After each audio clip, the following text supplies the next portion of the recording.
This is the case of the people of the state of Colorado versus James Egan Holmes, case number 12 CR 1522.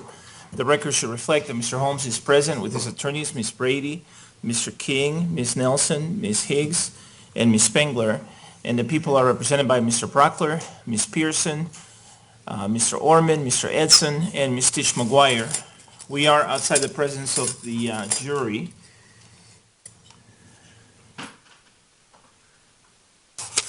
Yesterday, as toward the end of the day, one of the jurors made a comment to one of my bailiffs before the bailiff could stop him. He said something to the effect of, we didn't see the emails, or the emails were not shown, or something like that. And I think for the most part, we've been publishing the exhibits that have been admitted. So what I propose is that I tell them that not all exhibits that are admitted may be published, but they'll have an opportunity to review them during deliberations. Is there any objection to proceeding in that fashion from the people? No, Your Honor. Having been admitted, I contemplated publishing them. They did not seem to be suitable for publication given volume through the normal LCD projector method. If the court is amenable, I think that makes more sense to copies and ask the court publish them or they separate. Okay, you're not asking to publish them right now? No, sir. Okay. Any objection by the defense, Ms. Brady? No, Your Honor, we would object to publishing them later, though. So I think they either need to be published when they're admitted or left for the jury to look at when they get back to the deliberation. It depends. I mean, if there's another witness who might talk about them or something, it might make sense to publish them. When are you intending to publish them? Mr. Brockler, do you know yet? I don't know yet, Judge. We have several other ways to testify and lay the foundation for emails to see if the court. And then we also have someone from C provide about the email accounts themselves. All right. If you want to ask to publish exhibits at any point, make the request, and then I'll see if there are any objections at that time. Okay? All right, but for now, all I'm deciding is that I will give the jury the instruction that I just indicated that I would. Are the parties ready for the jury? The defense? Yes, Your Honor. Actually, Your Honor, I have a matter that I'd like to take up outside the presence of the jury regarding a witness today. Yes. I also have a brief issue I'd like to mention to the court at the bench if I could. Okay, which one do you want to do first? I'd like to approach the bench first. Okay.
Okay, Ms. Higgs? Yes, Your Honor, thank you. Thank you.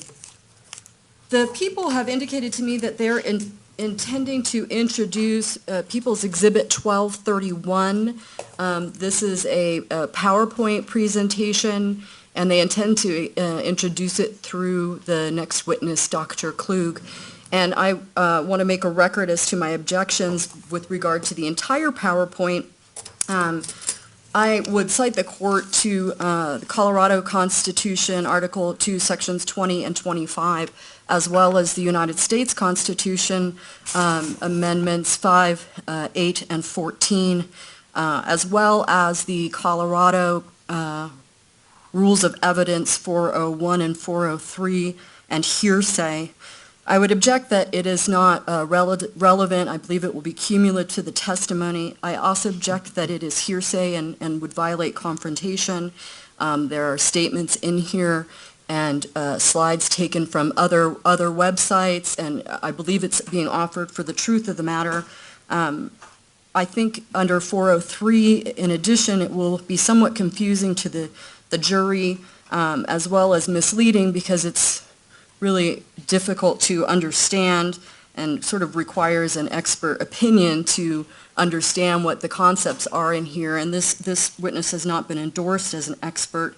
I would also make specific objections to slides 3, 4, 8, 10, 18, and 23. I have put little Post-its on those slides because the pages aren't numbered, and include the objections that I made at the bench with regards specifically to those slides. Right, Mr. Brockler, response?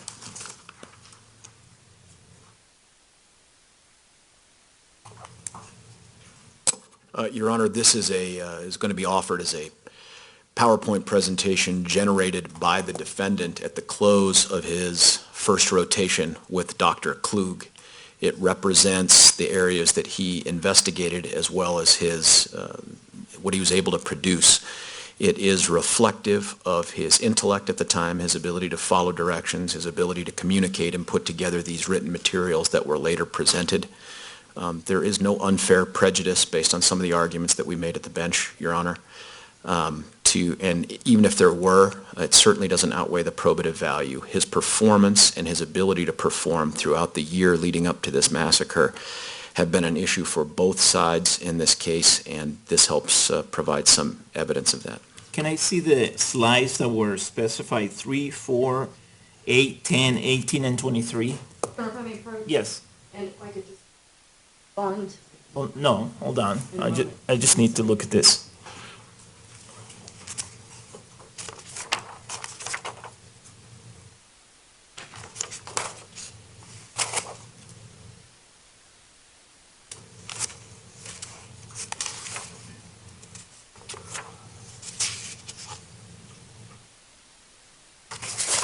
Do these have numbers, or do you just... Your Honor, they're not page numbers on there, and that's why I put the Post-it notes. I counted them, and I think I was accurate in stating the pages. I got you, thank you.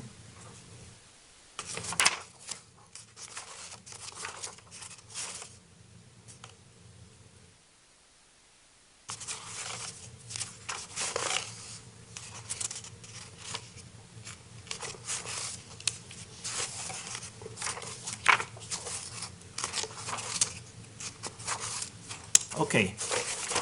Anything else quickly, please? Yes, Your Honor, I would just reiterate what Ms. Brady indicated yesterday with regard to the emails, that the prosecution's argument with regard to relevance is fundamentally premised on a misunderstanding of mental illness and this idea that somebody cannot be smart and yet mentally ill. And I don't think that that is accurate, and therefore I think that diminishes any argument that this is relevant on that basis. Okay, here you go, Ms. Higgs. Thank you. Thank you.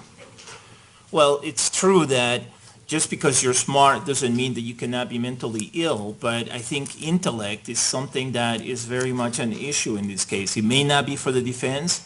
It is for the prosecution.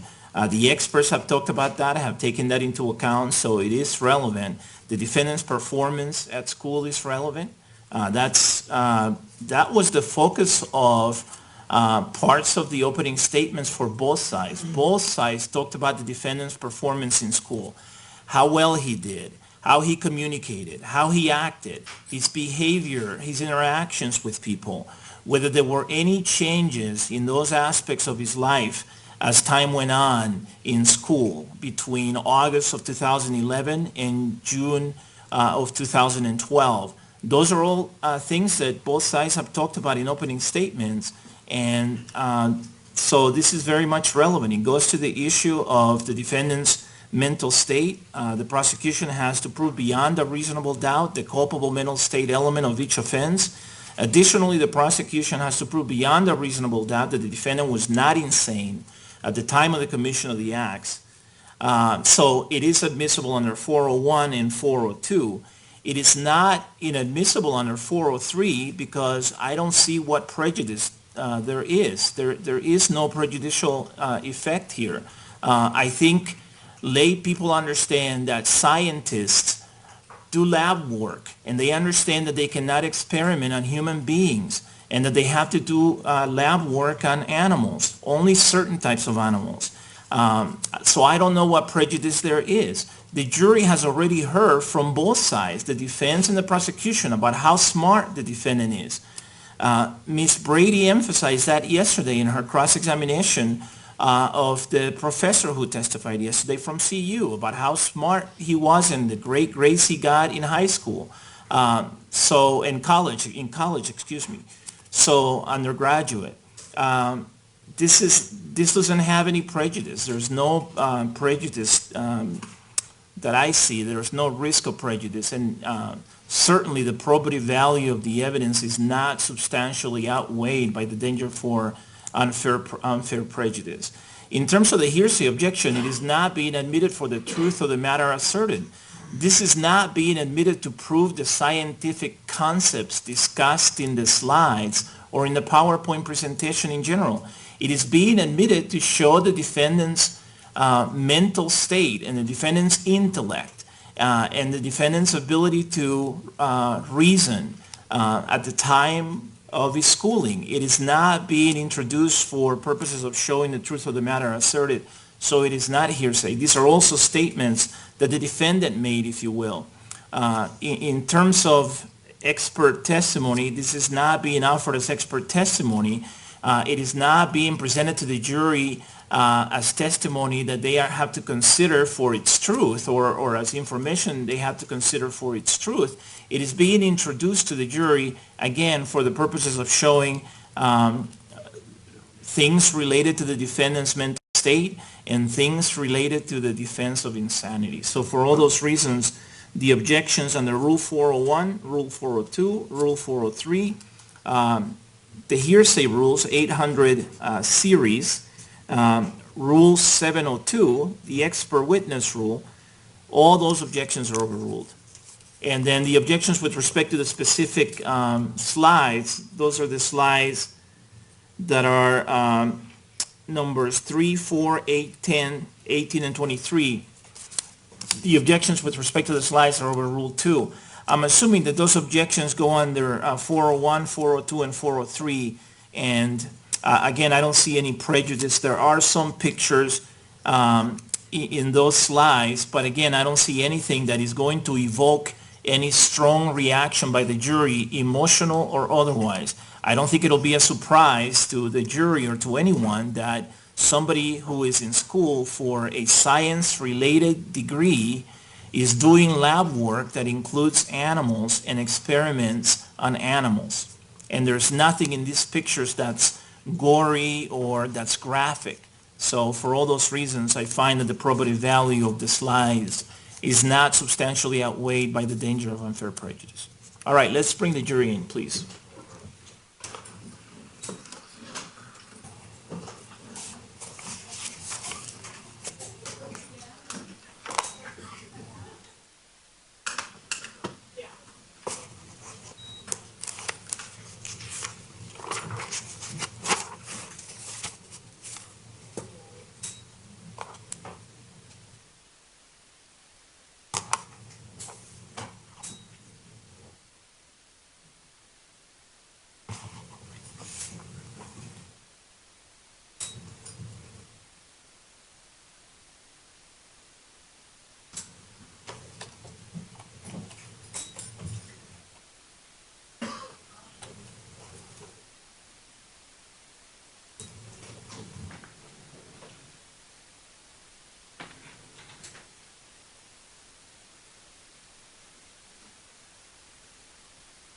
Please be seated, everyone. Good morning, folks. How's everybody doing? Good, good. The record should reflect that the jury's back in the courtroom. I'm glad to have you back. The prosecution may call its next witness, please. Thank you, Your Honor. The people call Achim Klug.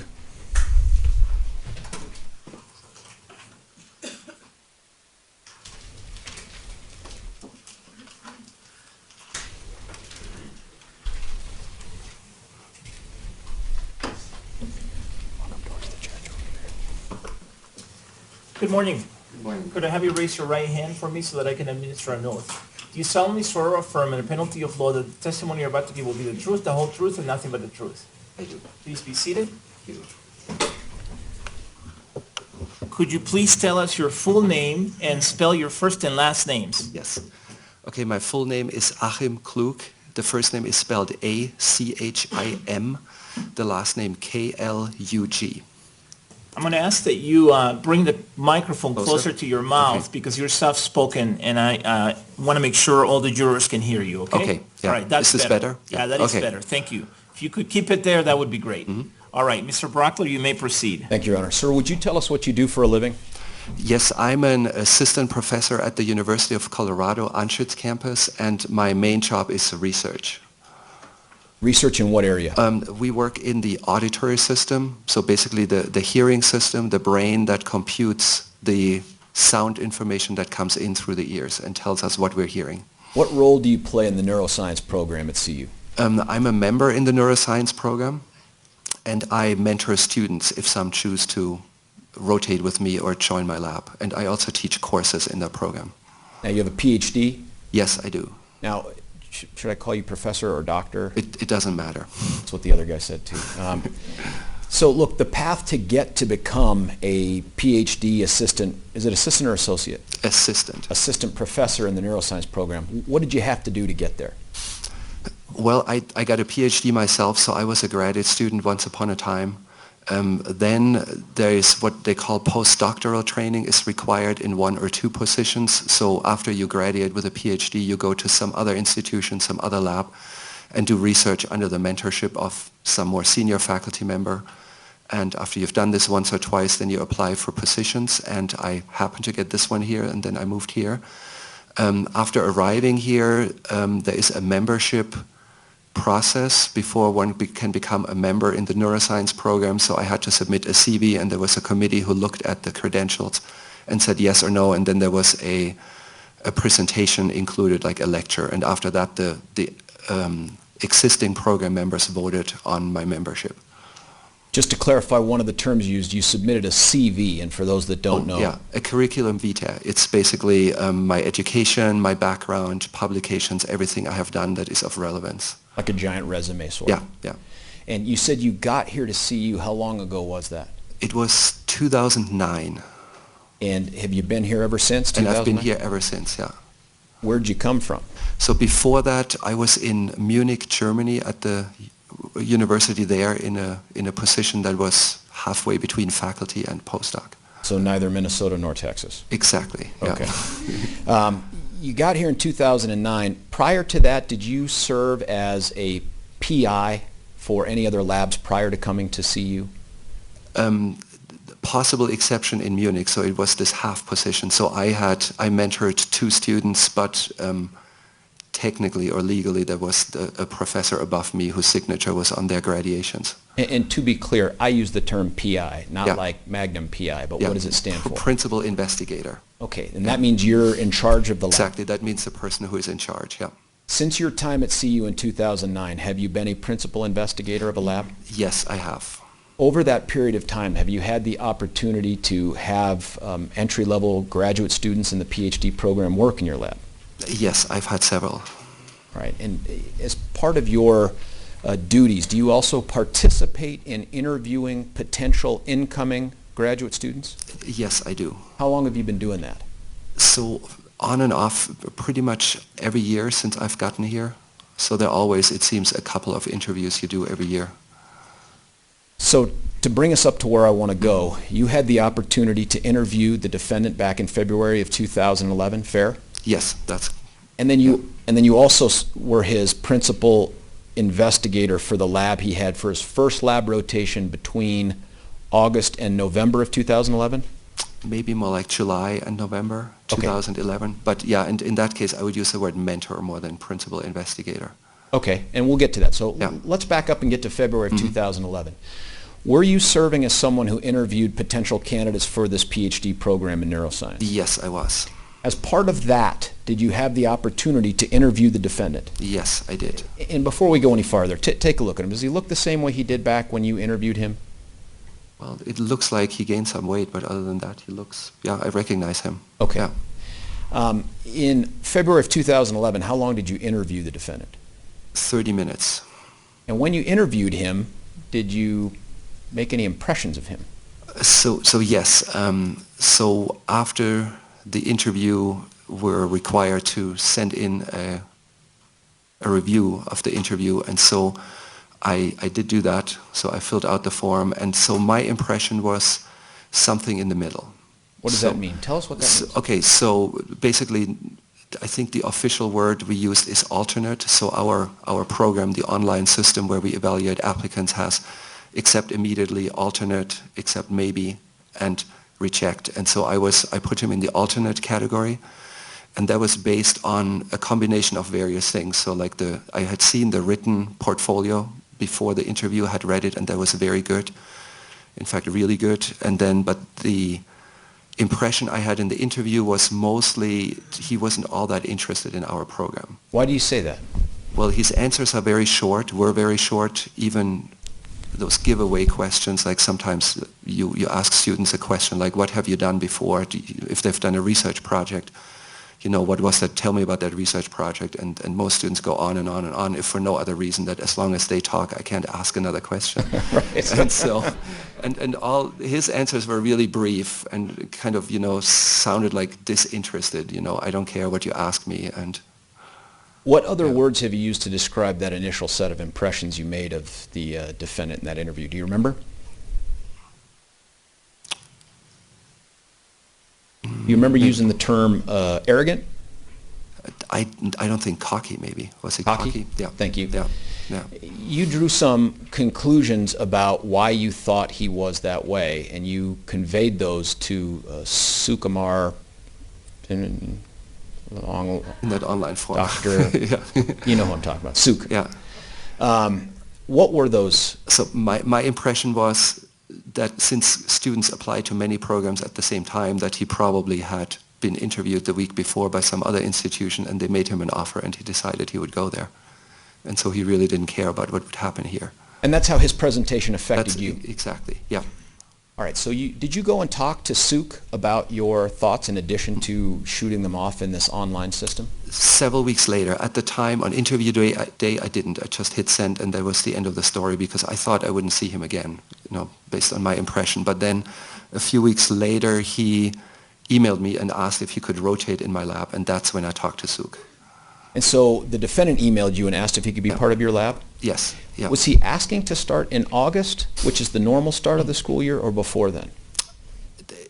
What he asked in the email, I don't remember, but he did start before then, in June. So there are basically two possibilities that students have. Like at the latest, they need to be there by the start of the semester in August. But if they feel they would like to get a head start, they may start in June or June, July. And so that's what the defendant decided to do. Now, without getting into the details of the conversations you had with Suk, you came away from that meeting thinking you would give the defendant a try? Yes, correct. All right, and so when did he start? Right in June? Do you know the day? It could have been June 1st or July 1st. It was the first of the month, I remember that. And starting in July 1st, then, what sort of things would you have the defendant do in your lab? So initially he would just shadow the people who work there to see what we're doing and get an idea of where his interests may be and where his skills may be. And then over a couple of weeks or over several weeks, we develop a project where I or other people in the lab make suggestions on what a small research project for him could be, something that fits into 10 weeks or so and is meaningful and doable. And sometimes the student comes up with his own idea, and sometimes mentors help with that. And then they would work on that project less and less dependent on input as time goes on. Now, when I hear the term lab, I'm picturing a bunch of dudes running around in white lab coats, you know, with the Frankenstein electricity thing shooting around. Let's find out what your lab does. First off, what building is it in at the campus? So it's Research Complex 1 North on the 7th floor. And how many people are in your lab? At this point, we have 3 full-time employees and a couple more that are here for the summer or on volunteer basis. At that time, I think it probably was also 3 to 4 paid employees. How do those people get paid? They get paid from my research grants. So I have to apply for funding typically to the NIH, and it's a competitive process. And then when you get funding, then the university gets the money and I can decide what to do with it. And then I can decide to hire people or buy equipment or do whatever with it. So you got to be in pretty the scope choosy. of the research. Yes, of course. It's extremely difficult to get funding these days. Okay. So tell us, you had mentioned before you work with auditory systems. The lab as it was in 2011 when the defendant was there, tell us what you were doing, by the way, in terms that I can understand, what you were doing and how you were going about doing it. So the big question is how to find out how the brain processes information, and it more specifically is when people go to a Friday night bar or a cafeteria at noon, you're trying to have a conversation with somebody while there are all these background noises. And so we're trying to study the circuit that allows people to do that. How can you understand a speaker you're interested in while there are all sorts of distracting noises? And so we do this partially with human volunteers who are in sound booths and localized sound, but there is also a component of animal experiments that we do. And that's done in Mongolian gerbils, like a rodent that has a similar hearing spectrum to humans. And so some of what you do is to work with these gerbils? Yes, correct, yeah. Okay. And was that what the defendant was assigned to do beginning in either June or July, whenever he started? Yes, he would have been shown pretty quickly how to do rodent work. And so that the way this works is that initially somebody shows him how to do it, then he does supervised experiments, and then eventually when we're confident he can do it, he would do his own. And did the defendant progress to that point where he was able to do it? Yeah, he did, yeah. Okay. Now, give us a sense, if you would, of the type of initiative and motivation that is needed to be successful in a lab like yours. Not just mine, any lab. So it's an extremely competitive field. So at the minimum, students have to work a lot of hours. 40 is, like, I would say, the absolute lower bottom that somebody is expected to work. You constantly have to read the newest literature. You have to be not only smart but also motivated that this is really what you want to do, and constantly think about the project and think about your work and try to come up with new ideas and new cures, if you will. So it's very involved.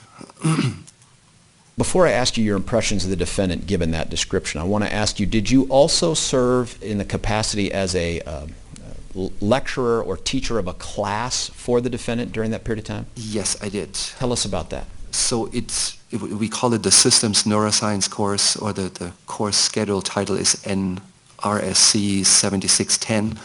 And it's a class that meets 3 days a week for 2 hours, and it's a combination of lecture and the students have to read literature and we discuss the literature, and they have to give presentations on various topics. Now that particular class, did it take place after the conclusion of the lab rotation that the defendant had with you? It was afterwards, so that was from about January to about March of 2012. And so you had the opportunity to observe the defendant in a classroom setting as well? Yes, correct.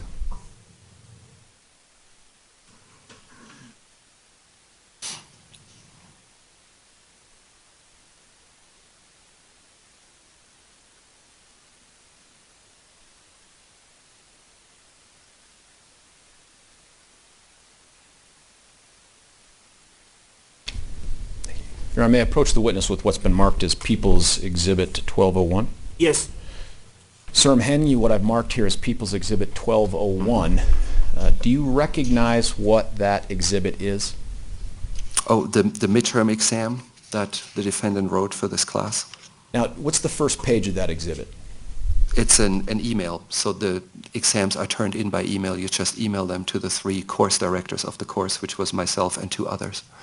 And their names are also And appearing they're also on on there, yeah. the... Yeah. What is the part attached to that email? The part attached is, it just says exam attached, cheers, James Holmes. And then there would have been either a Word file or a PDF, I don't remember, with the actual exam. Now, you had the opportunity to review the defendant's work product through these emailed submissions of midterms and other Yes, finals? Yes, I have, yeah. And is that one that you were able to review as well? Yes, I have reviewed and graded at least parts of it, yes, yeah. Now, before I ask you about his performance in that class grade-wise, I want to ask you about your observations of him as a student in class. Did you have any? Yes, he was generally very quiet. It's a relatively small class of maybe 6 to 8 students, and so it's, difficult to hide from the lecturer, I guess. And so we constantly call on the people, and he was one of the students who would mostly only talk when he was asked a question. Let's talk about that. When you did call on him, was he able to provide an answer? Usually, yes, he was quite good in that class. Was your perception, give us your sense of how smart he was. He, in terms of raw intelligence or studying, he was very good. He was one of the best I've ever met and known. So he had virtually perfect grades before he came to us. And at least the grades I was involved in were very good also. Now, did you ever have concerns about him not coming to class? No. About him not being prepared to answer questions asked in class? No. Always polite, always professional? Yeah, and he turned in his assignments whenever, like never late, whenever they were asked. In fact, as far as that academic review, you had the opportunity to provide a grade for that NRSC? For that class, yes. Yeah, tell us what grade you gave him. So, am I allowed to say that grade, or is this FERPA protected? Yes, you can. I say am. the Okay, the grade was an A, a straight A. Okay, that's a good grade. Yes, yeah, the system doesn't allow any A pluses, in fact, so this is as good as he gets. All right. I'm going to move for the admission, Your Honor, of People's Exhibit 1201 into evidence. Is there any objection to P-TR-1201? Yes, sir. We would object under 401, 403 cumulative, as well as United States Constitution 56814, as well as the Colorado Constitution, Article 2, Sections 16, 20, and 25. Can I see that, please? This one? Thank you. Also object to hearsay.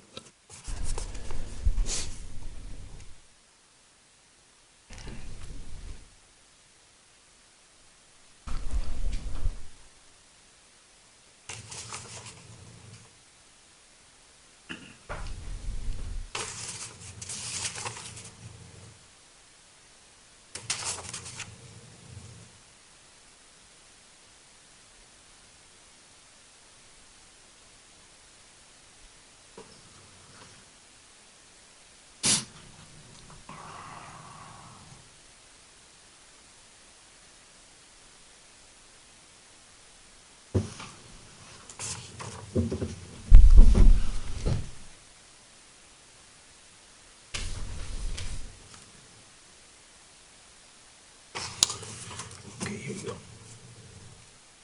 All right, the objections are overruled. It is relevant under 401 and 402. The probative value of the evidence is not substantially outweighed by the concerns listed in Rule 403. It is not hearsay because it is not being offered for the truth of the contents of the document. And so for all those reasons, People's Exhibit P-TR-1201 is admitted and may be published.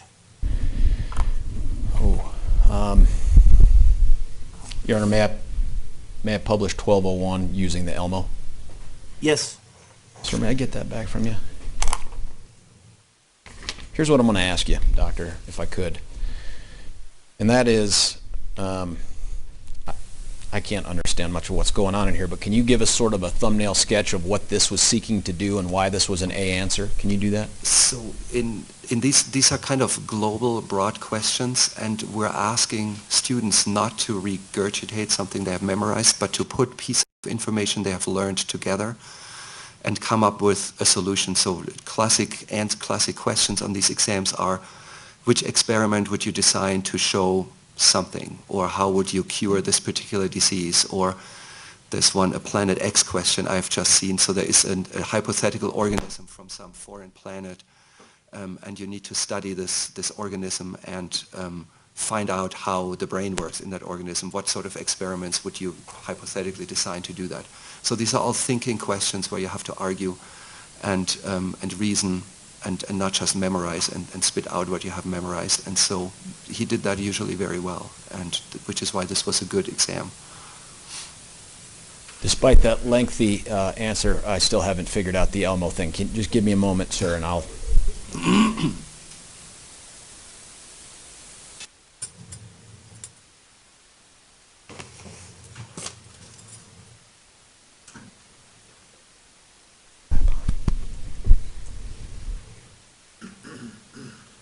Your Honor, with the court's permission, I don't think I'll publish it at this time. I know it'll be available for the jurors later.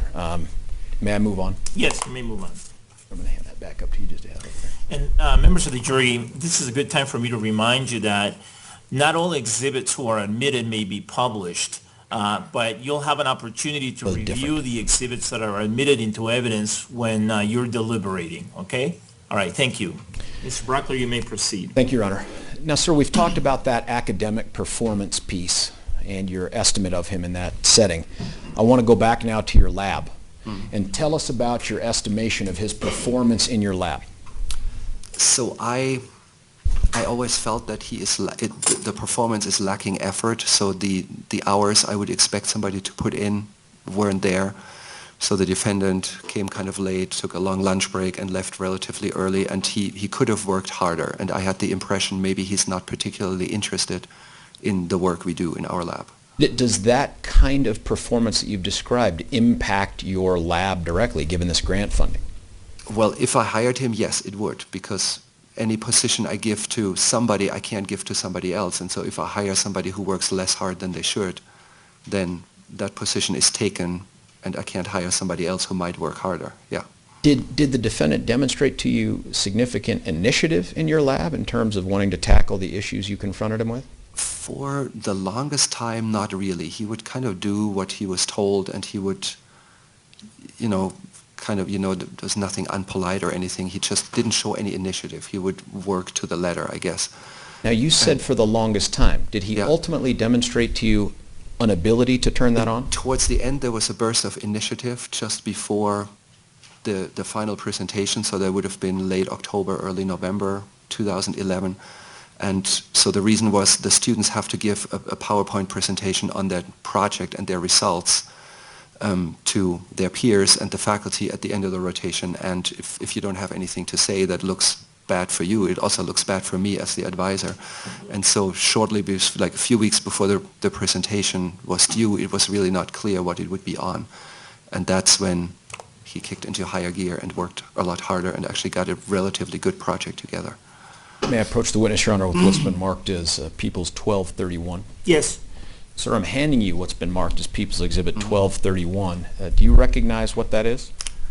Yes, that's a printout of the PowerPoint presentation that was given around November 2011. Now, you say it's a printout, and you would have seen it up on a screen like the Yeah, ones we have yeah, here. yeah. Okay, now, and is this the presentation that you talked about where the defendant rallied and was able to put something together? Yes, yeah, that's it. So there's some actual results, analysis, comparison to literature. It has a lot of the aspects that a presentation should have. Okay, and is there anything about it that you can tell that has been changed or altered at all, or is that an accurate copy of the presentation? I don't remember it in the last detail, but one thing, like this last page, the printout doesn't do the file justice. So if you project the actual file, you would see that there are a lot of pictures under each other, layers of pictures that you only see when you're in presentation mode. I see. So I don't see these. I know they were there, but I don't see them now. Other than that, is it a fair representation of the work product that the defendant generated at the end of your lab? I think so, yes, yeah. Your Honor, I'm going to move for the admission of People's Exhibit 1231 into evidence. Is there any additional objection, Ms. Higgs? No, Your Honor.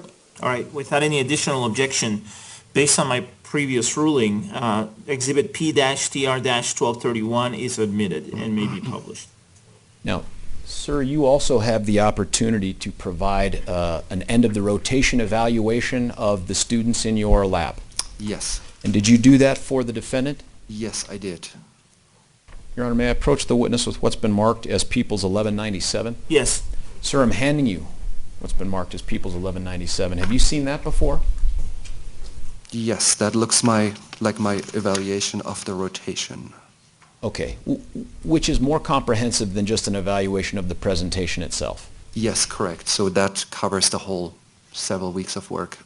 Now, we heard Suk describe the green, yellow, red scoring method for this yesterday. Is that what you used also? Yes, yeah, I did. Can you do us a favor, please? And by the way, does that fairly and accurately capture the information that you inputted back then? I think it does, yeah, yeah. Do us a favor if you would tell us what areas, based on that, you expressed some, by the way, no reds, right? No. There are no reds, no. Some greens. Mm-hmm. A lot of greens and some yellows. All right. Tell us about the yellows. What were the areas of concern that you had? So the yellows, and that means intermediate score, the student devoted the appropriate time commitment to the rotation. That's a yellow. And the student used time effectively in the laboratory is also a yellow. And that reflects what you described to us just Yeah, moments ago. That's what I just said, yeah. All right.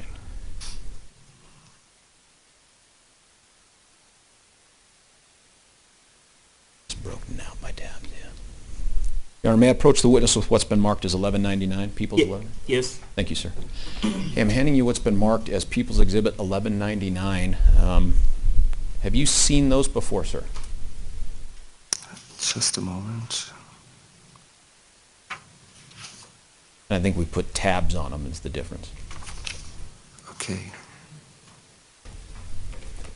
Yeah, okay, it looks like, except for the first page, which I'm not sure what it is, the rest is an email thread about us meeting and discussing the final presentation. Can I take a look at that first page, Yeah. see if I screwed something up there? See, it has the date of August. I'm not sure what that email is. There would have been months before. Let me ask you about that.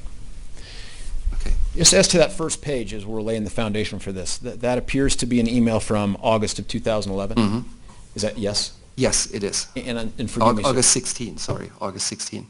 Would that have been the period of time just after that early period that the defendant had been working in your lab, but prior to the start of the formal rotation? Yes, that's correct, yeah. Does that appear to be an email that he sent to you seeking guidance on something to do with what he should do at the end of that period?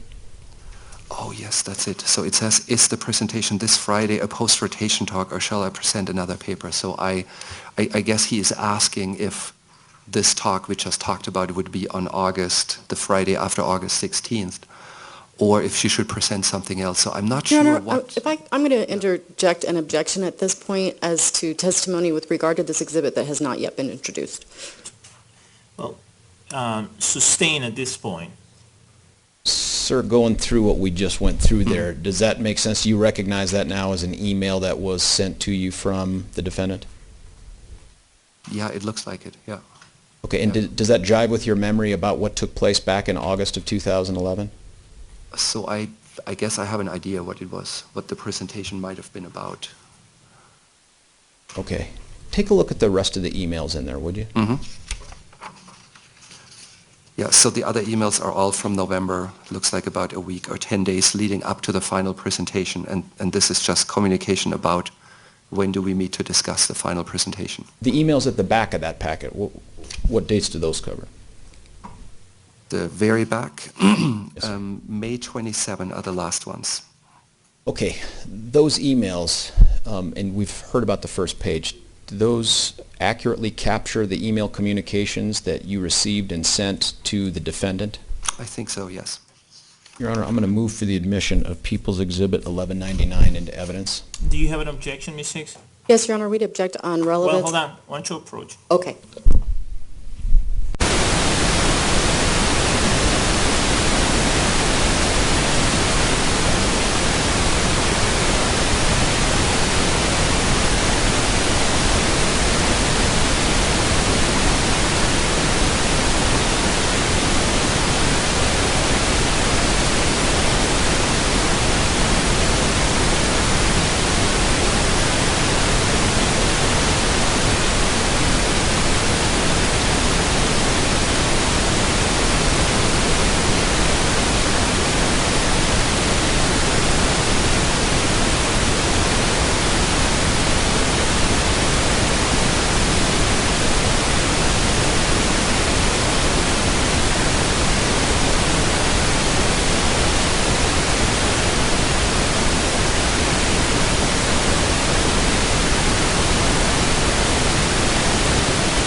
All right, the objection is overruled, and so People's P-TR-1199 is admitted. Your Honor, to the extent that I failed to do this earlier, I'd move for the admission of 1197 into evidence as well. Any objection to 1197? No, Your Honor.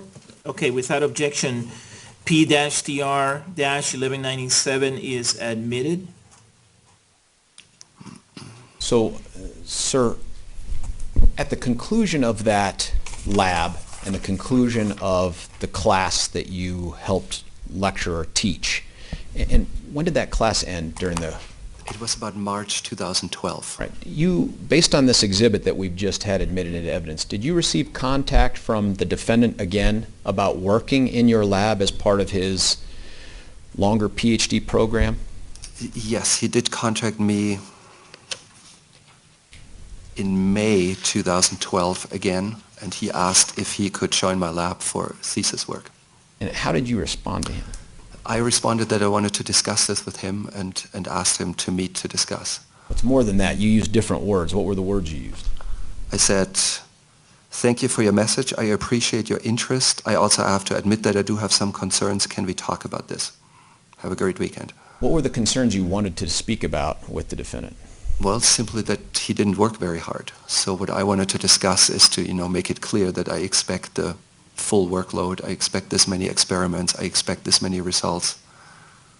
Did he ever hook back up with you to have that conversation and try to work into your lab? No, he did not. So a day later, he emailed me back and said, "That's unfortunate, but I understand. There is another lab I'll be joining."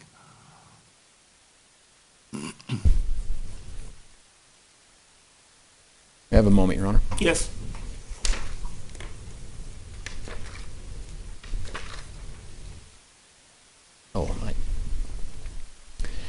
You mentioned before about academically how you thought the defendant was one of the brightest that you'd ever had. Mm-hmm. In terms of his performance in your lab, that other component, of all the people that you've had come through your lab, how do you rate his performance in your lab?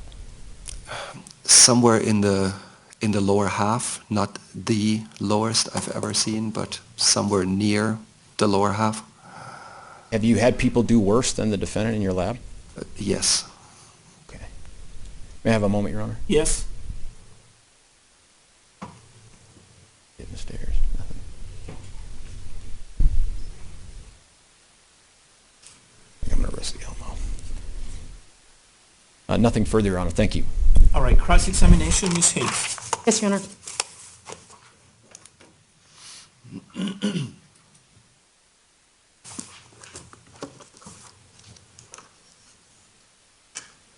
Good morning, Professor Good Klug.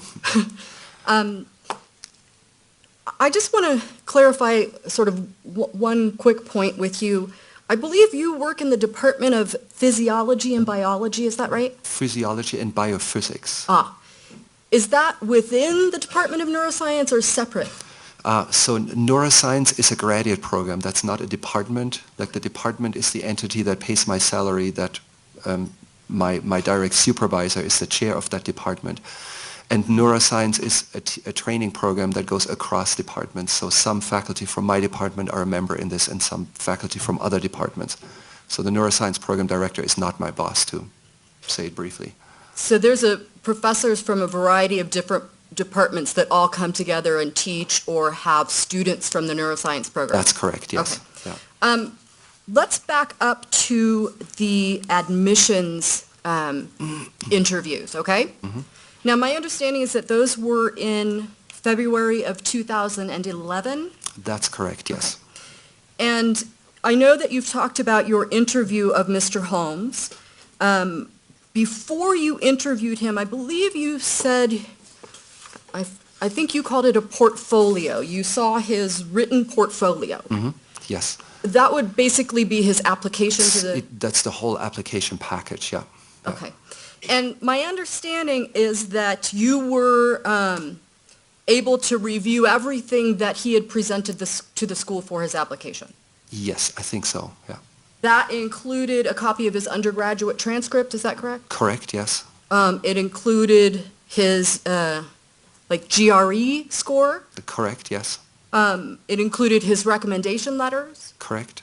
and it included information about his own research experience that he had prior to applying, is that right? That's correct, yes. And I understand that you were particularly impressed that he had had research experience at the Salk Institute. Yes, that's correct. And that's an institute in San Diego, correct? Diego, yeah. Okay. You were also impressed because he had letters of recommendation from people in the field of neuroscience, kind of big-name people in the field of neuroscience. Big name people and names I recognized, yeah, because they're remote colleagues of mine. Overall, for you, he was very impressive when you reviewed this portfolio, right? Based on paper, yes, he was very impressive. Now, I mean, you also went through a PhD program, correct? Yes, yeah. And did the undergraduate work and the application process, and is that right? Yes, correct. And you have previously worked or interviewed applicants and sort of evaluated applicants for admission, is that right? Yes, correct. Now, things that you're looking for in this application are obviously good grades, correct? Yes, correct. High scores. In the GRE, yes. And Mr. Holmes had all of those things. Is that right? He did, yeah. And it's fair to say that in order to obtain good grades in undergraduate, one has to be fairly committed. To undergraduate work, yes, yeah. Yeah. And for Mr. Holmes, his undergraduate transcript, I think in your words, is virtually perfect undergraduate transcript. Correct, yes, yeah. And we are talking about from a university that you had a high regard for. It was, yeah, what was it, Irvine, I think? University of California, Irvine, maybe? Riverside? Riverside, yes. Yeah. Okay. I mean, sometimes when you look at someone's grades, it depends on where they went to school and what weight you're going to give those grades. Partially, yes. A little bit also, absolutely, yeah. And for him, those grades for you were virtually perfect from a school of good reputation. Yeah, and with virtually perfect, I mean the 4.0 GPA would be mathematically perfect. That means never anything else but an A. And, you know, and I think his was not quite like that, but it was very close to that, if I remember correctly. Fair to say that one has to work pretty hard to achieve a GPA like that from a reputable university like University of Riverside. Probably, yes, yeah, yeah. You can't really be lazy and unmotivated. Probably not, unless you're really smart and study easy, yeah. Okay. The same with the GRE application, with his scores, also reflective of somebody that you're going to evaluate, obviously has worked hard and been committed to get a score like that. The GRE is a little different, so, you know, depending on who would sit here, some people believe it's a test of raw intelligence and you can't really study for it, so generally I would say it's less true for the GRE. Okay, but still somebody has to exhibit some sort of commitment and intelligence to be able to get a high score like that. Yes, yeah. Okay. I think that one of the ways that you put it was based on his application or portfolio that you felt Mr. Holmes could have gone to almost any school. That's correct, yes, yeah.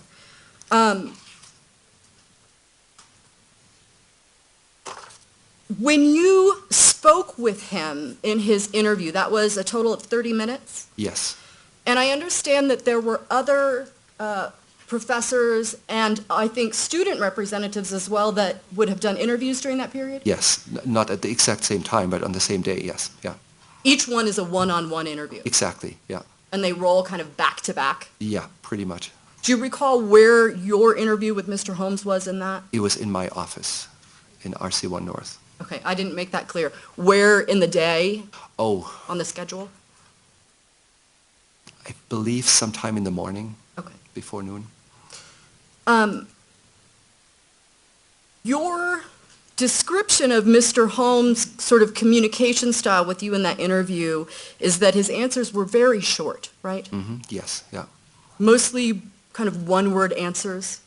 One word or a sentence, like as brief as they can be, yeah. You also talked a little bit on direct that you've had students come in during that interview and just kind of want to tell you everything that they know. Yeah, naturally everybody wants to look as good as possible in these interviews because presumably they're interested in the position. Okay. And for some people, they would come in, I imagine, and really want you to think that they're very smart. Yeah, that's what a lot of people want to do, yeah. And some people might come in and really sort of, I'm trying to find the words to put this correctly, but kind of like you have applicants that come in and are kind of like know-it-alls, assume that they already know everything. I don't personally like these, but yeah, occasionally you have somebody like that, yeah. Right. So when you use the word cocky to describe Mr. Holmes, we are not talking about somebody who came in and was a know-it-all with you. Oh, I see. No, not. No. Okay. In fact, I think the reason you got that impression was because he was not very interactive with you. Is that fair to say? The answers were short, yes, exactly, yeah. He didn't communicate a whole lot. Yeah, correct, yes. Kind of more quiet or standoffish, maybe. Define standoffish? Maybe shy, Oh, introverted. shy. Yeah, shy or uninterested. That was my interpretation at the time, like not interested in the interview or the outcome of the interview. Okay. And so you had assumed that maybe he had already gotten in somewhere else and Yes, yeah. this interview wasn't necessary for him. Yeah. Okay. Now, I also understand that you made a recommendation not to reject him, correct? Yes, it was alternate. That was the intermediate. So what you mean by that is that you hold them back as an alternate person in case you don't get enough people that accept your Yeah. offers of admission? That's exactly what it is, because we can only make a certain number of offers immediately. I thought he shouldn't be in that group, but we should make an offer to somebody else, and then if we have slots, we could take a chance and take him. And that was not because of his portfolio or his intelligence, but because you felt he probably already got in somewhere else and you don't want to waste a spot on somebody who's already going somewhere else. That was one thought, but it was also a combination of the very strong portfolio and the very weak interview Okay. that got me to this intermediate grade, if you want to call it like this. Now, ultimately, there were other people on that admission committee that obviously had a different perspective or interaction that you did. Obviously, but I know nothing about that. Right. Because he was clearly offered a position and came to your school. Is that right? Yes, yeah. Okay. So I want to now jump forward to the class that you talked about teaching, all right? Yep. And I understand that you called that systems neuroscience? Yes, Okay. Is that also fundamentals of neurobiology? exactly. The official title is Fundamentals of Neuroscience. Okay. This is a required class for neuroscience graduate students, is that right? Correct, yes. And I want to kind of just talk a little bit about how that class is organized, all right? My understanding is that there's sort of a course director that oversees putting together that class, Yes, yeah. that would organize what professors come in and lecture or teach on various dates. That's correct, yes. You were not a course professor for that class, were you? A course professor? I mean, a course director? I was one of the three, so there is a transition period which has just happened. So maybe it was the first year I was on and trying to learn the ropes before the existing directors could resign. Okay, so there were three of you that Correct, yes. organized that course? Yeah, yeah. When you have three professors like that that have organized a course, is it fair to say that not every professor is at every class? Yes, that's correct, yeah. Okay.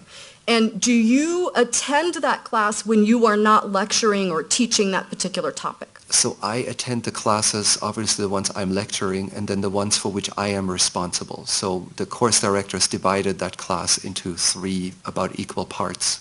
And so I attended the parts I was responsible for. So kind of 1/3 of the classes? Something like this, yeah. Yeah. Okay. Now, this particular class, can I get defense trial exhibit, I believe it's 8, which is sort of the chart of the classes? We're going to show you an exhibit that's already been introduced, just Okay. sort of put this into a time frame. And if we can call out the fundamentals of neurobiology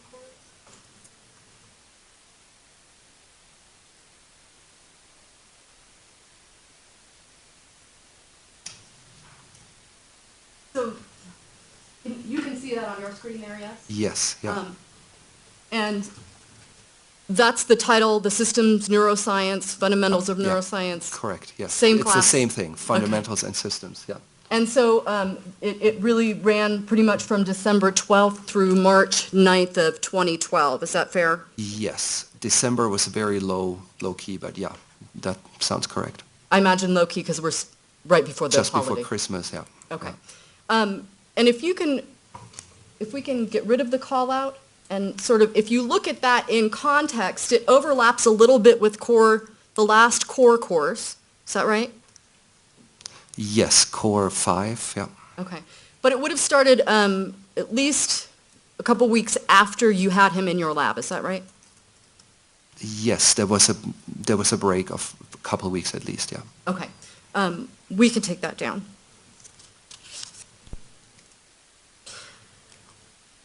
When you were in class and Mr. Holmes was in class, he was there present every time that you actually attended the class, is that right? I think so, yes, yeah. Okay. And he was not a student that really asked questions in class, is that fair to say? Yeah, he was definitely on the quiet side. In fact, he rarely spoke at all unless called upon in class. Most of the time, yes, yeah. Okay. And sometimes it's fair to say he was so quiet you may not even notice him except for it's a very small class of 68 people, right?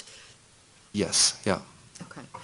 Now, when you taught him in this class, I understand that Mr. Holmes did not really necessarily acknowledge you directly in the class.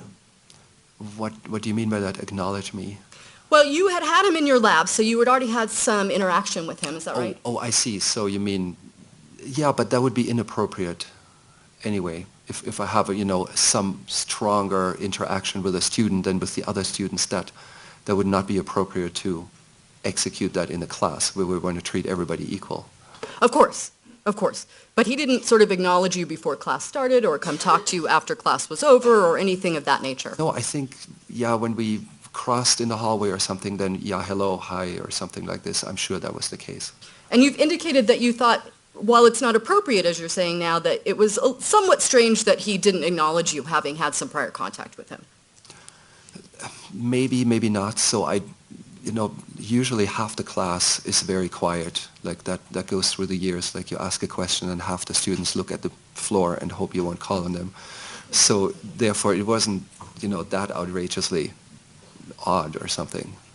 So when some of the students sort of look down on the floor and hope you don't call on them, I imagine for some of them they maybe don't know the answer, or they don't want to be exposed that they don't know or haven't studied. For Mr. Holmes, my understanding is that if he was called upon, he was able to answer the question. He was able to answer, yeah. So are other students, by the way. Yeah. Okay. With regard to that class format, my understanding is that it meets, I think, Monday, Wednesday, Friday, is that right? Yes, correct. For 2 hours each session? Yes. And part of the session would be a professor giving a lecture? Mm-hmm. That's about half the course, I think. Okay. Part of it is giving students reading materials, like articles and such, to read? Yeah, that's not happening in class time. So the syllabus is online and they know what they have to read. We don't need to talk about this in class. So the other half would be students presenting material. Right, and that's exactly what I was going to get to. The syllabus is online, so they're able to see what, like attachments, what articles they're supposed to read, sort of their homework. Yeah, exactly. Okay, and so then part of the class, though, is devoted to students coming in, and each time, isn't a different student required to sort of give a presentation on the paper? Yes, maybe not exactly each time, but about 3, maybe it is each time, about 3 a week. Okay. And that involves the student reviewing the materials and then coming in and speaking about it? Yeah. Okay. And it's just sort of describing or explaining the information in the article, is that right? Yes, Okay. teaching to the other students what they read, basically. Were you in class when Mr. Holmes gave a presentation in that particular course? I'm sure I was, but I remember very little about it. You don't recall? Yeah, I don't recall. Okay. Is it fair to say that in your experience with Mr. Holmes in that class, that as far as Well, let me talk, perhaps we can get at it this way. Let's talk about the midterm examination in that class, okay? My understanding is that you did not score the entire exam, is that right, just parts? That's correct, yes, yeah. But that's something that's not actually performed in class, it's like a take-home. Yes, it's a take-home exam, and they have several days to answer the questions and email the answer back. Okay. And they're given, I'm assuming, information to read and then the question, and they have to extrapolate from that and write a response. And it's open book, so they could go to the library and go to any book they can think of. So tell me if this is fair, that with Mr. Holmes, your experience with Mr. Holmes' ability to read and understand sort of materials on his own and present that information in written format, he was very, very good at that. Yes, that is correct. Okay. Yeah. Part of his grade in that class would have also depended on his presentation of the paper that he was assigned to present. Yes, that's correct. So if it had been really terrible, he would not have gotten an A, I think. Right. Yeah. So he was also able to sort of read materials and then come back and explain those materials in a small environment Yes, correct, yeah. with a few students. Is that right? Yeah, that's correct. Okay. Let's now back up and talk about that lab rotation, all right? Can we put defense D-TR 8 back up again, please? So now on this exhibit, it indicates that lab rotation number 1 is your lab rotation with Mr. Yes, Holmes, yeah. right? And it indicates August 2011 to November 2011. And those would be the normal time for a neuroscience student that didn't start early, right, to do his first lab rotation. Is that fair? Yes, August would be the normal time, the start of the semester, yeah. Okay.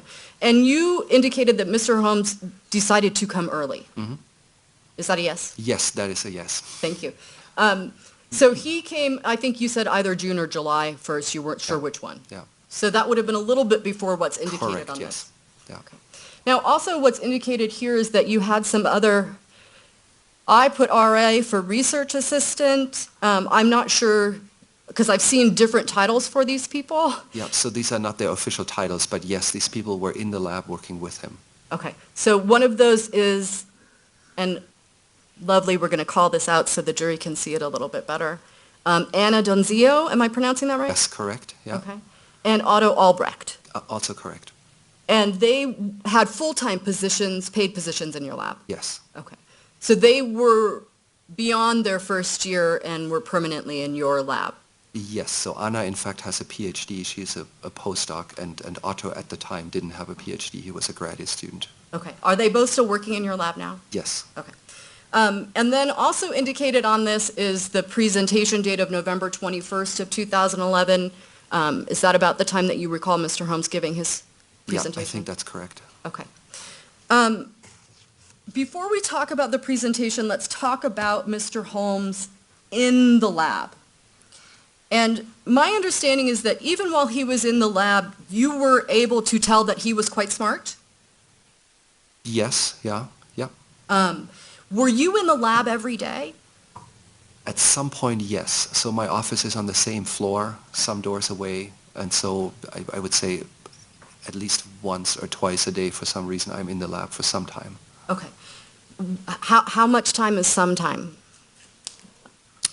Anything between a few minutes to a couple hours to discuss something, do something. But you're not necessarily in the lab 8 hours a day, every single day, No, I'm not. No. Okay. Anna Donzio would be working fairly independently, fair to say? Yeah. Same with Mr. Albrecht? Well, exactly. Yeah. Okay. And at a certain point, Mr. Holmes is also working independently after that initial period, right? Yes, yeah. Okay. So you aren't there sort of, like as I imagine a teacher being there saying, no, you need to do this, no, you need to do that. That's not what was happening? No, that's only at the very early phases where they don't know anything, and then you try to teach them the technique, and then the way it works is we meet typically like at least once a week where we have one-on-one meetings with all the people who work for me, where we say what happened last week, what's supposed to happen this week, what are you doing? And You actually have keyed in right on where I was going. Okay. So in the lab itself, then there's sort of a weekly lab meeting, right? Is that what you're talking about? Yeah. And also in that lab meeting, students in your lab or people in your lab may present the work that they've been doing and talk Correct. about it? Yes, yeah. Could they also present maybe a paper that was relevant to your research? Yes, they could present anything. And where are the prosecution's exhibits? Do you have them, Mr.? I have them. Yes.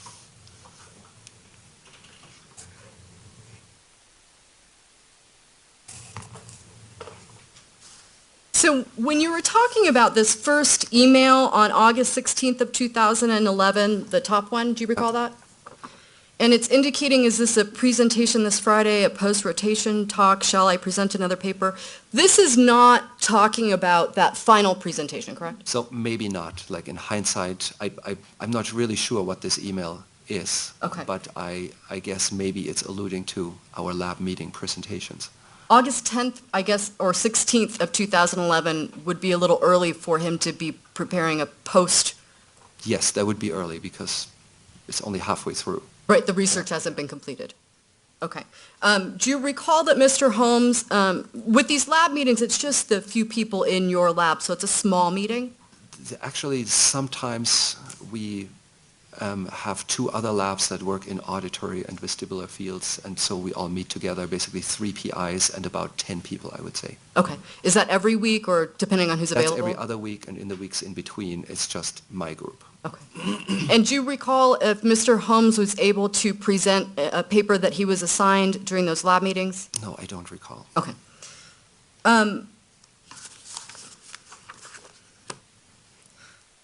While he was in your lab, is it fair to say that he didn't really speak very much? Is that fair to say? To me, yes. Right. Yeah. He didn't really come to you with questions frequently? No, Okay. Didn't give you a whole lot of feedback, is that fair? that's fair also, yeah. Okay.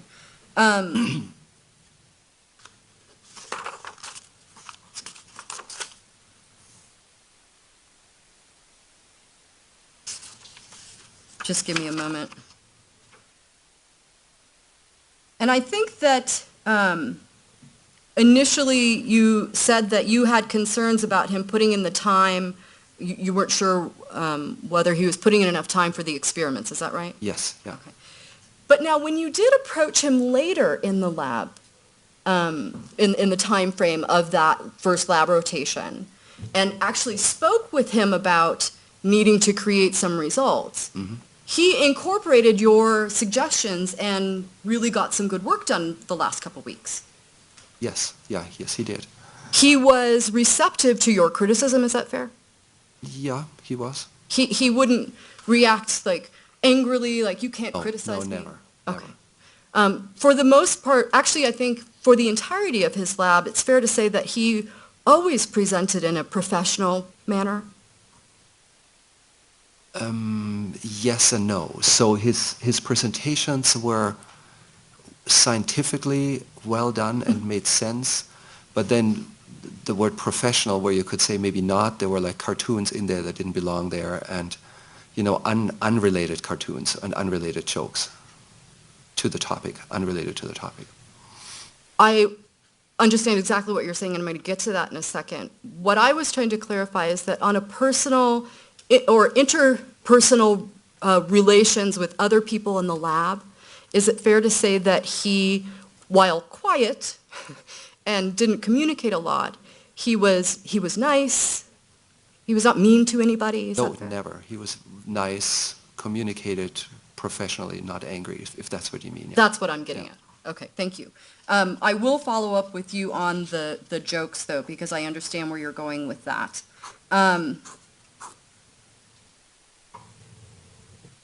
Well, why don't we go there right now?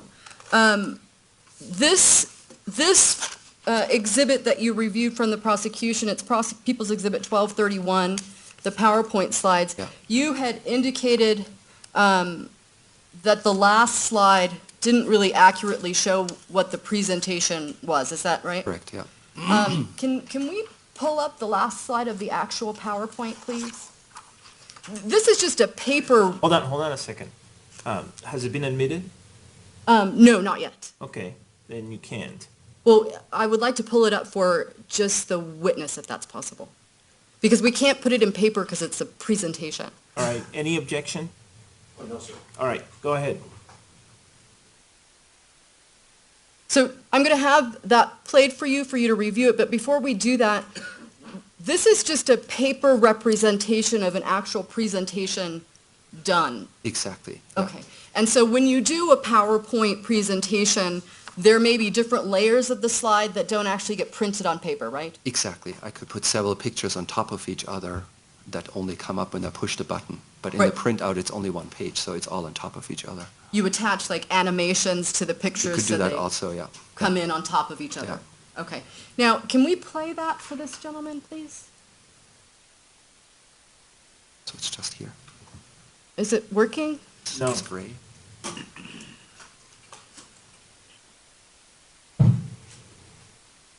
Is it not working? Are we having technical difficulties? Is there anything on the screen? No, well, Now here it is, now here it is, yeah, Ah, yeah. So okay. that's the slide I was talking about, yeah. Okay. And is that slide, the way it's being played to you, a fair and accurate representation of the slide that Mr. Holmes had at the end of his Yes, presentation? yeah. Okay. Your Honor, I'd ask, because it's an actual presentation, we can put it on disc and give it to the court at some later point, but we didn't have time to do that given the notice of this presentation. I'd ask to admit it and publish it to the jury at this point. Is it marked? So I don't have a tangible item to mark, but we can designate it, Defense Trial Exhibit 9. Are you intending to designate only the 3 or 4 slides that showed up?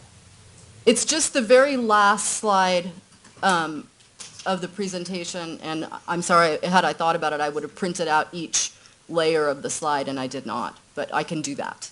So it's one slide, but what showed up were 3 or 4 different There were 4 screens. photos on top So of it. you're introducing or moving to introduce all 4 photos, right? Correct. Okay. Is there any objection? No, sir. All right, without objection, that will be admitted once it's been marked as a disc.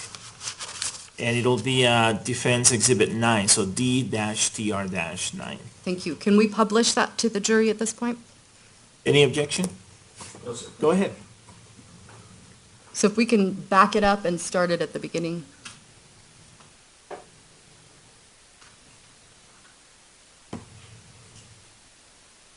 It went kind of fast when it was played for the witness and for me, so I don't know if there's a way to slow it down. Well, we will do our best. Thank you, Your Honor.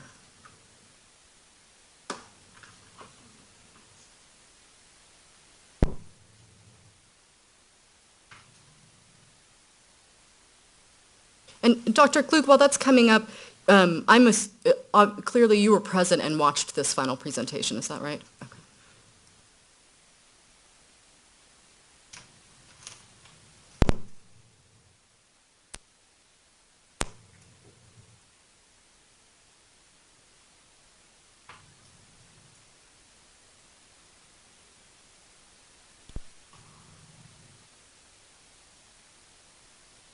I ask for your patience. We are trying. We briefly saw that slide, Professor Klug. I'm going to go back and forth between professor and doctor because I just don't know which one to use. But there was a word at the top of the slide, verhorens. Do you know what that word means? Well, I think it pretends to be a German word, but it doesn't really exist in German language. But Okay. And you speak German, yes? yes, yeah. Do you know what the meaning is it's pretending to be? So hören means to listen or to hear, and ver is kind of something you put in front of the word. Verhören means I misheard, I didn't understand correctly, but the way it's used here is definitely not correct. Okay. Did you have an idea when the presentation was given of how it was being used? Yeah, I knew it was, or maybe I didn't. I thought, because I'm a German native speaker, he put this in there for me, Okay. trying to, I don't know, impress me or something. Okay. Can we play the first animation, please? So, can you see that on your screen? It's a little bit harder for the jury. If you could tell us what that says. So it says, Jimmy, answer me, please. Okay. So this is sort of one of the jokes or the cartoons that you were referring to before, right? Exactly. And for a neuroscience student to put these into their presentation, you said was really not appropriate. Is that fair? Well, this one. So I have no problems with putting jokes and funny things into a presentation, but it would need to be related to the presentation. Like this is a chicken and an egg. Like the presentation wasn't about chickens or eggs or cooking. It was about the auditory system of rodents. So where does this belong here? That was basically my point. It didn't really apply to the context. Yeah, exactly. Okay. Yeah. Were you there when this slide was presented? Yes, I think so. Okay. And my understanding is that kind of these types of unrelated, inappropriate, I mean, not inappropriate off jokes, but not appropriate for this context jokes kind of made people feel a little uncomfortable. Is that fair to say? Awkward? Well, yeah, that's possible. Yeah. Okay. And his presentation of it kind of was awkward. Is that fair to say? The presentation of those jokes I don't recall. Okay. So the overall presentation was not, maybe a little awkward, but not bad. Okay. Can we play the next animation? Okay. So this one, it reflects that's a good question. Let me mull it over. Also, really not related to this presentation whatsoever at all. Is that fair? Yeah. Okay. Awkward to have in this presentation. Fair? Yeah. Yeah. And do you recall that when people were watching this, you know that feeling you get when somebody thinks they're doing something funny, but it's not really landing as funny and you're kind of embarrassed for that presenter? I might have had some of that feeling, especially since it was my student. Right. Yeah. But Mr. Holmes did not pick up on that and sort of stop going through these slides, right? He went through each of these animations. But going to the end, yeah, I don't remember what his response was. And then if I think there's I think there was another joke, is that fair to say? And that's kind of how he ended this presentation. Okay. If we can take that down. So as far as Mr. Holmes' behavior in your lab, that was really the only area that you describe as at all being unprofessional? I think so, yes. Okay. Yeah. Now, despite that, I want to talk about your evaluation of Mr. Holmes, which was in Prosecution Trial Exhibit 1197. And I am going to return these to you, Your Honor, if I may approach. Yes.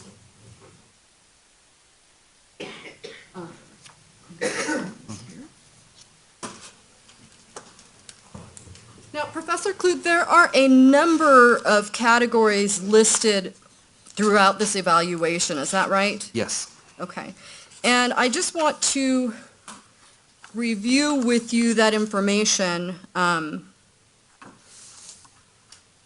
than the two yellow marks that you've already discussed, the rest of the marks that you gave him were in the green category, correct? Mm-hmm. Correct. And the green category is the higher category, correct? Yes.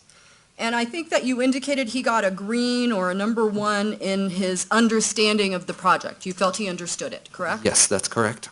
That you also gave him a green mark in that he demonstrated commitment and enthusiasm for the project. Number 7? So that was maybe a little generous, but I did, yes. Okay. You also gave him a number 1 on item 12 that he included the correct controls. Is that right? Yes. Yeah. And that's in how the experiment is That's done? the experimental design that refers to, yeah. So he was able to grasp the concept of the experiment and execute it? Exactly, yeah. Yeah. You also gave him a 1 on generating interpretable data, correct? Yes. You gave him a 1 on his ability to design and interpret experiments? Yes, in fact, he had a lot of influence on his project, the one that we have just seen that he presented. So when you said on direct examination that some students really, it all comes from the lab PI, Mr. Holmes was able to really be involved in the creation of his project within your lab? Yes, he was, yeah. Okay. Yeah. And so that would have happened in the earlier weeks? In the weeks leading up to the project, so I think about maybe a month before that final presentation, there was no idea that any one of us had what the presentation would be, and then it was developed during that month. And he was able to participate in Yeah, it? yeah, Okay. substantially. And you also gave him a 1 on his maintenance of lab notebook and write-ups of experiments? Yeah. So I think that means that he was able to document well what was going on? Yeah, yeah, he documented it. We have the data. I'm sure you have seen it too. You, I may have seen it, but I would not have understood it. With regard to his performance in the rotation or lab meeting presentation, Hmm. he also gave him a 1, or a green. Yes, yeah. That would have been with regard to those lab meetings that Those you're having? weekly meetings, yeah, Okay. because he was there and because he presented, although I don't remember it. Okay. But clearly you gave him a 1, so he obviously would have been able to present to you the information you Yes, gave him to yeah, read? yeah. Okay. There's a few other areas I'm going to get into. I just want to also sort of go back to this point. I think that you have indicated that Mr. Holmes, really compared to the other students in your class or in your lab, was very quiet, right? Hmm. Yeah. He kept to himself more than the other students in the class.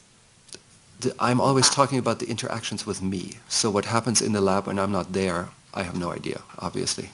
So fair to say the other students in your lab interacted with you more? Yes, yeah. He kept Yeah. to himself more with regard to you? Correct, yes. Yeah. Okay. And he didn't volunteer much information about himself, correct? Correct. And certainly all of the conversations that you had with Mr. Holmes were related directly to the lab, correct? Yes. You didn't Yeah. talk to him about personal issues or anything on that nature? I don't ever remember having done that. Okay. And the entire time that he was in the lab, or even when you saw him in class, you would never describe him as an attention seeker. Is that fair to say? No. You would not. But okay, define intention seeker. Attention seeker, Oh, somebody... attention. Yes. No, definitely not. Okay. Just to follow up on the last few items on that final evaluation, you also gave him a 1 or a green in that he responded positively to feedback. Yes, that's correct. And we've talked about this, exhibited professional behavior. He gets a green mark. Yes. Okay. He actively incorporated suggestions after feedback, green. Hmm. Correct. Okay. Yeah. And ultimately, he was able to present his experimental results, correct? Correct. Got a green. Is that right? Yeah. Yeah. And then finally, I think the last category is you would take the student into your lab for a thesis project. We got a green. Exactly. Yeah. Okay. So that leads me to sort of the last category of information, and if I may approach, Your Honor? Yes. Thank you.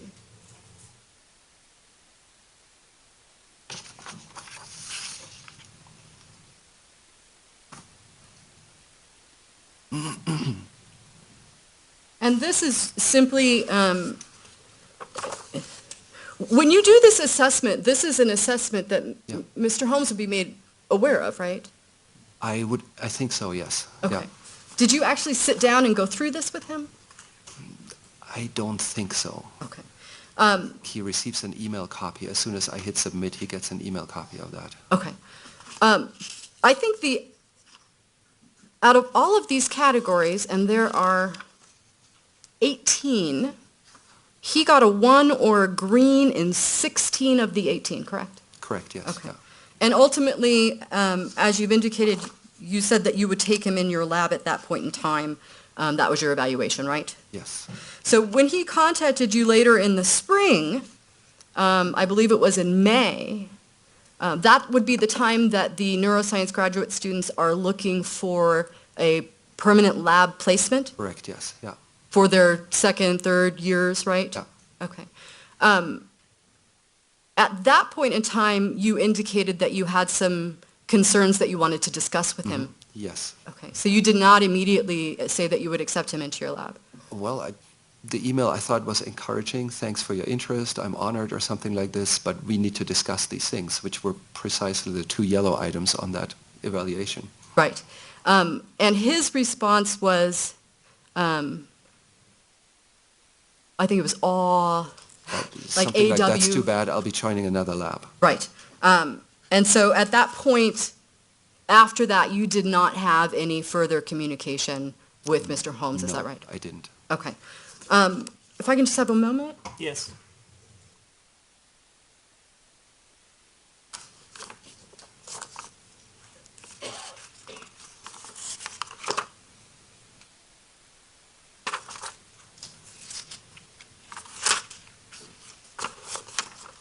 Okay. Thank you, Professor. I don't have any further questions at this time. Any redirect, Mr. Brockler? Your Honor, thank you. Sir, a few things I want to talk to you about. One, the pictures of the mouse and the mullet. Remember that? No. Let Ms. Higgs Can you approach clarify? you. Oh, I'm sorry, I'm blocking you, sorry. You're back to the witness. Thank you. All right, go ahead, Mr. Brockler. Do you remember that the 2 different pictures, one had the mouse talking to the egg, the other one was Oh, the chicken, yeah. Yeah. Or yeah, the chicken, yeah. Okay, yes. Sorry, Yeah. confused by the mullet. Was it your sense from reviewing that and having watched the presentation live that the defendant, that was a reflection that the defendant didn't understand or grasp the concepts, or that he didn't grasp or understand humor in that setting? When you say he didn't understand the concepts, you mean the scientific Yes, sir. concepts? Oh, he definitely understood those. He didn't understand the humor. Just fell flat. Yeah, yeah. To confirm something that Ms. Higgs finished up with, the last communication you had with the defendant about joining your lab was to express concerns about his request in joining your lab? Yes. Is that fair? Well, to ask him to meet, to discuss, so. In his responsive email, did you interpret that as, that's too bad that you have those concerns, I've moved on to another lab? Yeah, yeah. His presentation, we talked a lot with Ms. Higgs about how he appeared in the interview, and you got to see him through the class, all the way through really almost the end of March. Was he that same guy that you met back in February of 2011? Same presentation, same affect, same way of answering questions? I would say so, yeah. You detected no big shifts or changes one way or the other? No, I didn't. There was something Miss Higgs asked you about his stellar credentials coming out of undergrad. And the question related to, wouldn't it take a great deal of effort and work to get those great grades in undergrad? And you gave a response that, yes, unless you're smart and you study easy. And then there was no follow-up. I want to follow up with you. What do you mean by that? Well, in the undergraduate world, you go to classes, you memorize what you're taught, you read the assignments you're given, and then there is a test where you prove that you have memorized all that. And so this is one type of learning, but this is pretty much what the entire undergraduate career consists out of. So if you're good at that, that means you're really good at memorizing things and spitting them out again and writing them down in the exam. And so if you happen to be a person, so yeah, you either study hard to remember every last detail from your class, or you're studying smartly, that you somehow have a good feeling for what the teacher will ask and you focus just on that, or you just have a great memory and you read something and it's in your brain. So doesn't having great grades, great letters of recommendation, a great GRE score, doesn't that all guarantee that you're going to be a successful scientist? Unfortunately, it doesn't, no, because it helps. Like if you don't have those things, then it looks bad, but if you do have them, it's still not a guarantee, because we're looking for a very different skill set in graduate school. Including what? Including self-motivation. There is nobody who tells you you need to read these pages by tomorrow and there will be an exam on it. There are basically never exams in graduate school. You need to be self-motivated, decide what you're interested in, come into the lab and work hard, although there is no immediate consequence such as an F or a missed exam. Nobody takes attendance. You just have to come and work on your own pace. And yeah. Was it your impression then, having dealt with the defendant in an academic and in a laboratory setting, that he was lacking some of those needed skills to be a successful scientist? Yes, that's what I thought. That's where he may be lacking. Nothing further, Your Honor. Any recross, Ms. Hicks?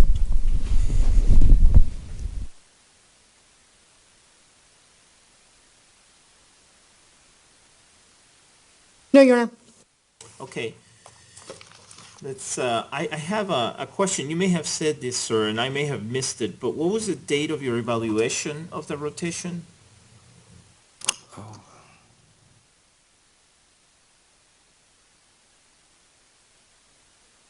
It would have been, this doesn't have a date on it, so it would have been a day after November 21st.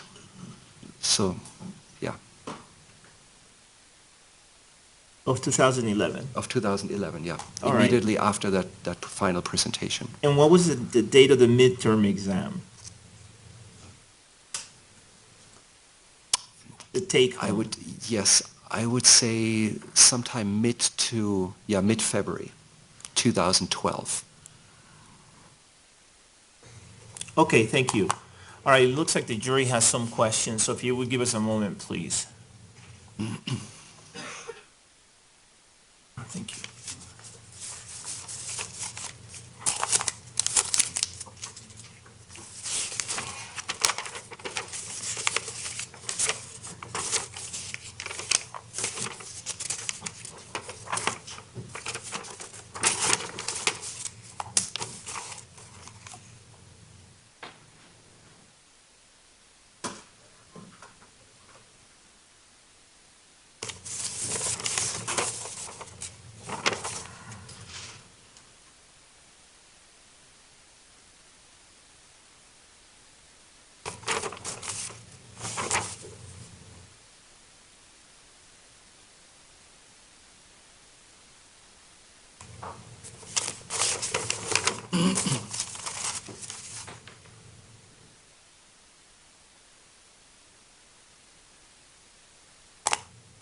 Would counsel please approach?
All right, Professor, the jury has submitted some questions that they would like me to ask you, and based on the rules of evidence and other applicable rules of law, I have concluded that some of these questions are appropriate, and so I am going to ask them now.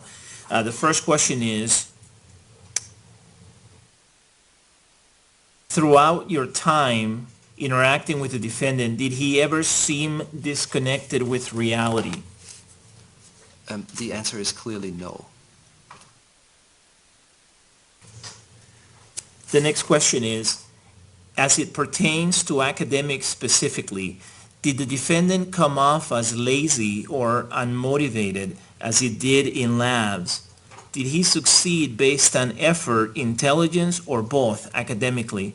So that's sort of a two-part question, and if you need me to repeat it, I can. I need to caution you that you should answer these questions only if you know, and that you should not speculate. You should answer if you know, based on what you know, not on what you've heard. I could only speculate. I don't know the answer to that question. To either one of those parts. I'll Repeat it again. I'll repeat it again. The first part is, as it pertains to academics specifically, did the defendant come off as lazy or unmotivated as he did in labs? Academics in general, meaning classes, I would say no. No, he came up as quiet but competent and hardworking, I guess. The next part of the question was, did he succeed based on effort, intelligence, or both academically? That I don't know. That I can only speculate. Okay. Because I don't know the undergraduate. All right, and you're not allowed to speculate, so thank you. Yeah. All right, the next question is, are interns given guidelines for lab participation to include required hours expected to work, as well as general objectives/outcomes for the lab component? And if so, how is this communicated with interns and when? Okay, so there are no set hours, and I specifically encourage the people, my students and the people who work for me, to come and go as they please. Like, all we care about are results. Like, at this state, you have to do a presentation and you have to have some results. And I guess it's part of the rotation to see how a student translates that goal into little steps. So that's a big part of graduate school. There is nobody there who micromanages you and tells you, today we do this, tomorrow we do that. But on October 21st, you have something to show, and it's up to you to schedule your time to achieve this goal. The next question is, were most of the students in the graduate program older or younger than Mr. Holmes, the defendant, when he was there? Oh, so from his incoming class, I don't know the exact ages. So my guess is from his incoming class, they were all about the same age within 1 or 2 years. But this was the incoming class, and if we were talking about all the students in the neuroscience program, including those who came 1 year, 2 years, 3 years, 4 years ago, they would be older because they came in earlier. Did you have an impression that he was immature compared to the other students while he was in your lab? Socially immature, yes. That was my impression the whole time. And the next question, which is the last one for you, is can some students get the same results in a lab with much less effort? No. All the easy experiments have been done. Whatever you do, whatever lab you join, you will have to work hard. Okay, any follow-up questions based on those questions from the people? One second. Yes.